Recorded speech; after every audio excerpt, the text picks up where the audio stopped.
morning everyone. It's June 26, no?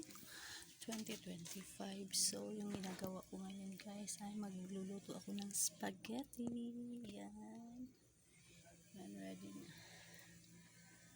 Kasi, today is birthday ng aking bunso na si Bethany. Yung baby kulot natin ay mag-birthday. So, kahit konti lang mga palanggano, lulutuan natin ng kanyang favorite na spaghetti. Tapos mag-iihaw lang kami ng ng manok, no? Magluto lang ako ng manok. Meron siyang dalawang manok na native. So, yun lang. At saka magbibiko ako. So, simpleng handaan lang po kasi pigado ang panagat karon say. So, yan lang no kasi maglulumat na ako and have a great day and God bless everyone.